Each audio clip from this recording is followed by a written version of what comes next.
Kurt Helin, Pro Basketball Talk, says the new lineup doesn't change the fact that Boston is still a problem for Philadelphia. We'll dive into the game and more as we get to the All-Star break after tonight. The Sixers play the Knicks. You can hear the game right here on 97.3 ESPN. Our coverage starts at 7:30.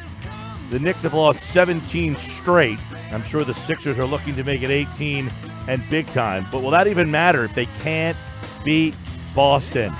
Kurt Helin joins us now on the Boardwalk Honda Hotline with Peaches playing in the background. What's going on, Kurt? I'm doing well. I got a feeling, just a gut feeling, that the Sixers are going to get cleaner looks tonight than they did last night. Yeah, the Celtics weren't the Lakers. They're certainly not going to be the Knicks, who are two of the worst defensive teams.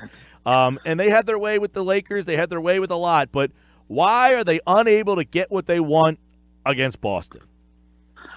Boston is long. Boston's athletic. I mean, they are weirdly, like, for, their record has them, what is they, fifth right now in the East. But they play up and down to their competition. You put them up against somebody good, and they show up. Then you put them up against the Lakers, and they kind of like, oh, we got this. And then they don't play like that, and they end up losing. The other thing I just think is key is Al Horford is the one guy who can just get to Joel Embiid. He's just that veteran. He's big enough. Yeah, people don't really realize. I mean, Al Horford's a big guy. Not Joel Embiid big, but he's big enough.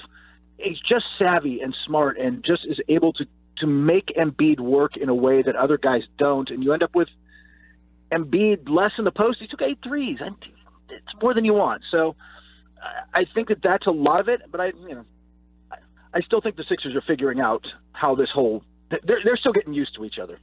Yeah, there's no question. And everybody here, I feel like, Kurt, because they continue to lose, people are just digging, and it's almost like, guys are like, give me a sports question. But in this realm, they say, give me an algebra question. It's like, it's not that hard. There are certain things that are pretty easy to figure out. But I feel like Sixers fans want to make this really difficult, meaning they want to try to figure out and find so many ways as to why the Sixers can't beat the Celtics. Sometimes can it be like, hey, the Celtics hit 44% of their threes last night, and the Sixers made 33%. I mean, sometimes it's make or miss. We hear that a lot. Is that at the top of the list? The Celtics just shot better against the Sixers last night.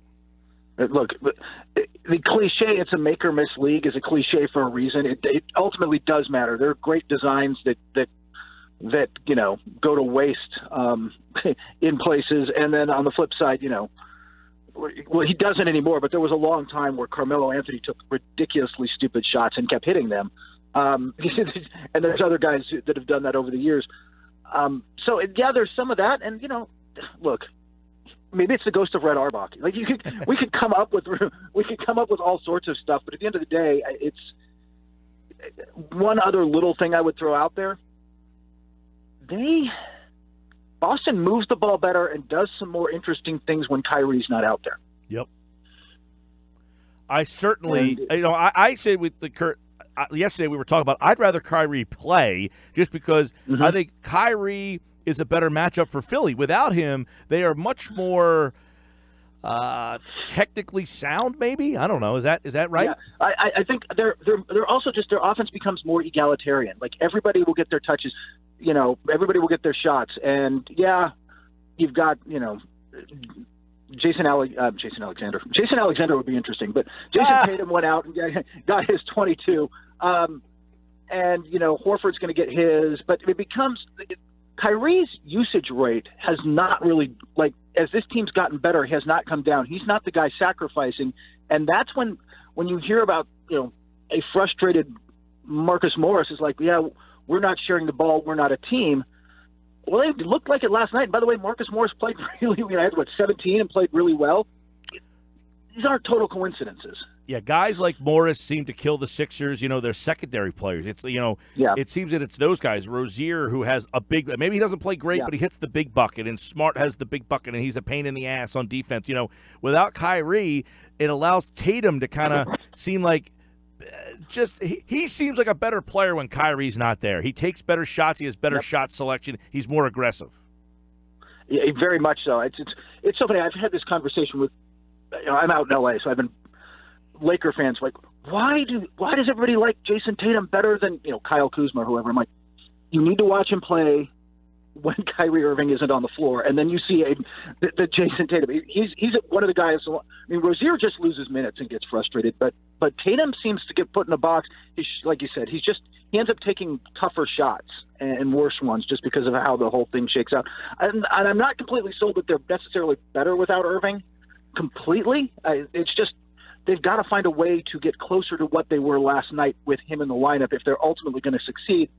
Because when I look at the East right now, when you guys have, I'm sure, been having this discussion all day, and since the trade deadline, the top four in the East is it's Game of Thrones. It's a bloodbath. Mm-hmm. It's just going to be ugly when it comes. I mean, great for me, great for fans, but it's going to be hard on those teams.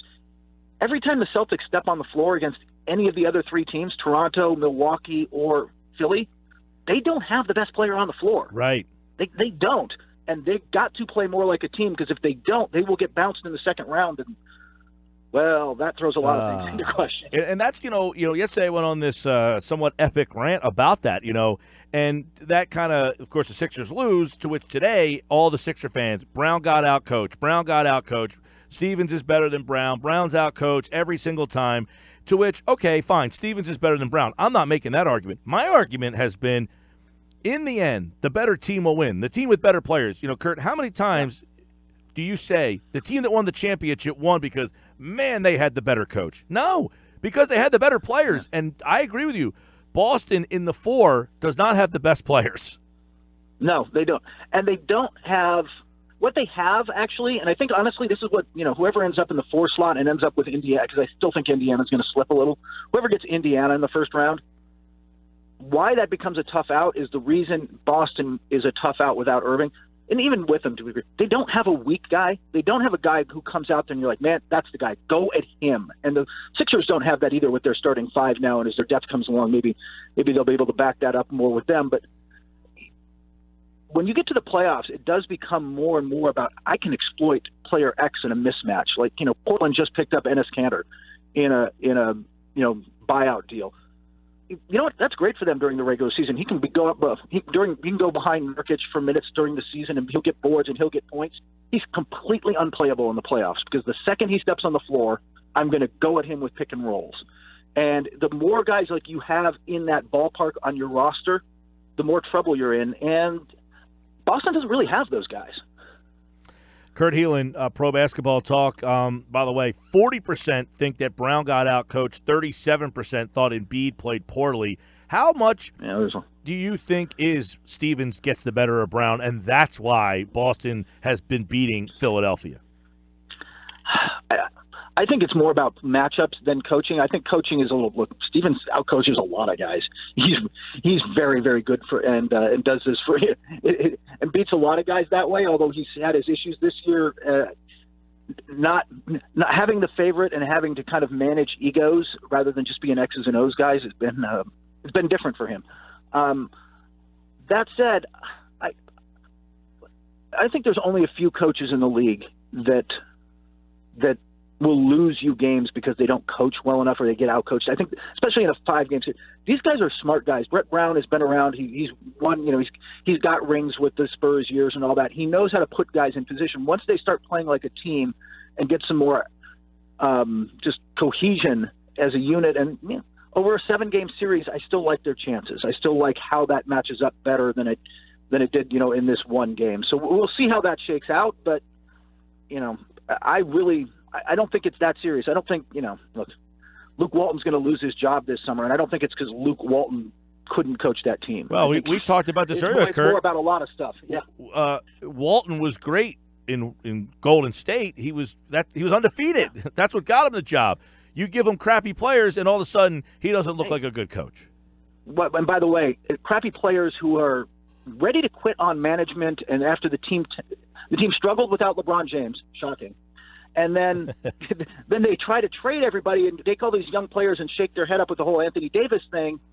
And now they're kind of not in a cohesive unit. But they were the 4 seed and like 6 or 7 games above 500 and playing well prior to LeBron getting injured. And so was Walton bad coach then? Like, I don't know that it's a lot more than just coaching sometimes. You're telling me Kuzma's not good enough to elevate that team by himself? I wouldn't mind having. Let me put this. I don't care what team I'm on. I wouldn't mind having Kuzma on it because that guy goes hard, makes decisions, and finishes. But yeah, he's your third option at best. Yeah. Let me ask you about Embiid and why he looks like a different player. Do you see a different guy against the Celtics?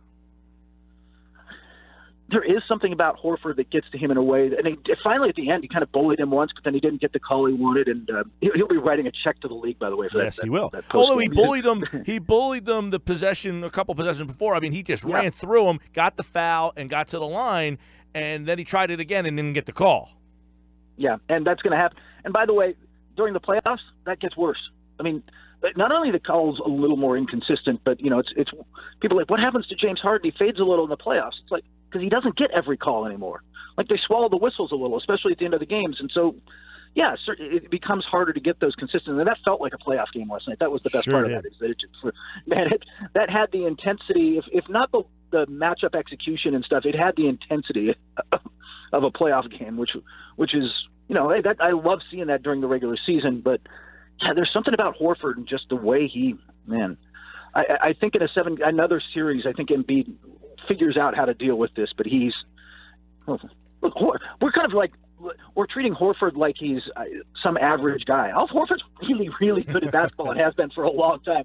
Yeah. He's not going back to by the way, people forget, he's got two rings from Florida. Am I right? He won 2 national championships. This guy's been good for a long time. Yeah. I mean, and, this goes back to the whole thing, like, people look at Boston, and I think, especially with Kyrie out right now, and say, you mentioned it, they don't have the best player, but they got a very good collection and yes. Deep. When they play on the same page, they might be deeper than the other teams, but the other teams have been, like Kupo is better than anybody they got. Kyrie is better than anyone they got, and you probably would say Embiid is better than anybody they got, but they might have the best 1 through 8.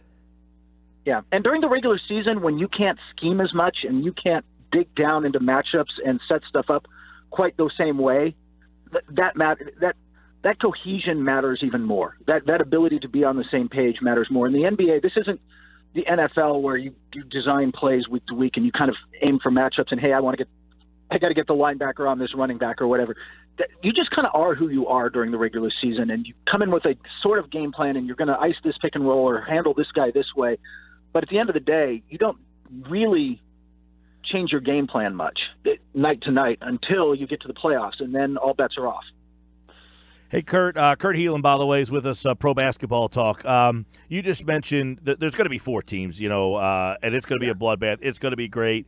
The Toronto, Milwaukee, Philadelphia, Boston. At this stage of the game, do you think Milwaukee is the best? They're the number 1 seed right now, but do you think they have, like you just mentioned, I think Indiana, I think a lot of people agree with you, but do you think Milwaukee, and what is it about them that if people don't see them night to night, that you think they can stay in that top spot? Well, a couple of things. Giannis is really, again, Giannis Antetokounmpo isn't like right in the middle of the MVP conversation for no reason. That guy is absolutely unbelievable night to night. You've got to have that. Having that guy helps. You've got to have him, frankly. You've got to have the elite player. 2, their second best player in Middleton might be the worst of the second best players on those big 4 teams, but he's good. I mean, he's an all-star level player, and their cohesion, again, back to this after we were talking about a team where everybody's on the same page, and defensively they're long, they're athletic, they get in the way, they do all this stuff really well. I want to see how that translates into the playoffs. I'm not totally sold on them just because I don't think that this group has been tested enough in the playoffs for me to be completely convinced yet. But the other thing they do is defend, man. They are long and athletic, and they can switch anything, and it's just Brook Lopez was such a brilliant pickup for them as a guy who's not only can space the floor as a big, but, just gets in the way. He's a big body who knows how to be in the way defensively. I think they can do it. Like, on paper they can do it. I'm probably at the end of the day not going to pick them because this is kind of a lame way of doing it. But, like, I haven't seen them do it in the playoffs. I have a better belief in Toronto, for example, because I think they've been on that stage, and now they've got Kawhi Leonard, who's Yes. would like to show you his Finals MVP trophy. Like, he can do it on this stage. I got questions there too, but like, I just have a little more confidence in their ability to do it under pressure than I do Milwaukee right now. You know, it's funny. We had this discussion way back in the beginning of the year, and this was back when everybody was saying Boston was head and shoulders better than everybody. And I said, I'll take Toronto. Why? They won 60 games and added Kawhi. And people would say, yeah, but we already know what Toronto is. They win 60. And I said, they never had Kawhi Leonard before. I don't care who the other four guys are. They got Kawhi now. That, to me, is a big difference. And I agree with you. You have a series with Kawhi against the Bucks, I'll take Kawhi. And same thing with the Celtics. Now, the Sixers are a whole other animal. I don't know what to think about because they're still led by two guys who are very young. Yes, they are. And this would be the first time Tobias Harris has been on a stage like this. And I'm a huge Tobias fan. I've watched him a lot with the Clippers out here the last year out in LA.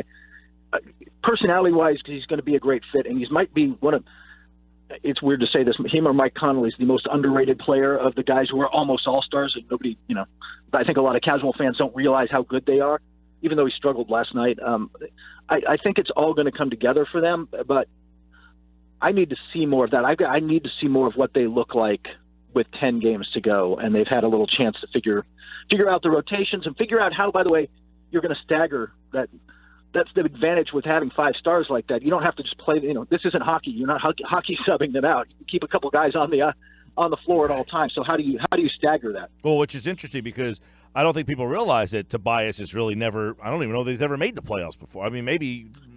I mean, how many playoff games is Tobias Harris? And that pressure was there last night. Orlando Clippers. He's not with the Clippers. I'd have to go back through that. I'm not sure that I'm not looking at Basketball Reference right now, but not many. Yeah. And that, last night was a high intensity. That building was rocking last night. Now, when he first got here, he walked right into Dr. J, Bobby Jones. I mean, they were all there his first night, and he seemed to be okay. But playing against Denver, a little different than playing against Boston, although Denver getting Isaiah back, so they should be fun to watch the rest of the way.